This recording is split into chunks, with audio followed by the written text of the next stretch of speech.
તો સુરતમાં ફરી એકવાર ખાડીપૂરની દહેશત। સણિયા હેમાદ ગામમાં ખાડીના પાણી ફરી વળ્યા છે। ઘૂંટણસમા પાણીમાંથી પસાર થવા લોકો મજબૂર। ફરી એકવાર ખાડીપૂરની દહેશત સુરતમાં છે, કારણ કે ફરી એકવાર જે વરસાદ શરૂ થયો છે સણિયા હેમાદ કે જ્યાં ઘૂંટણસમા પાણી ભરાવાની શરૂઆત થઈ ગઈ છે। કોઝવે છે તે પણ પાણીમાં ગરકાવ થઈ ગયો છે। આ રસ્તો છે એ રસ્તો પણ પાણીમાં ગરકાવ થઈ ગયો છે। તો સુરતમાં સતત વરસાદી માહોલ છે ને હવામાન વિભાગ તરફથી આગાહી કરવામાં આવી છે। દક્ષિણ ગુજરાતના આ દ્રશ્યો સુરતમાં સણિયા હેમાદ ગામમાં ખાડીના પાણી ભરાવાની શરૂઆત થઈ ગઈ છે અને તેની સાથે જ લોકોની પારાવાર મુશ્કેલીઓ પણ વધી રહી છે।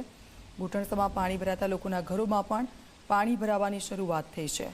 થોડા સમય પહેલાં આ પ્રકારની પરિસ્થિતિ ઊભી થઈ હતી અને ફરી એકવાર જે વરસાદ વધ્યો તેના કારણે આ પરિસ્થિતિનું નિર્માણ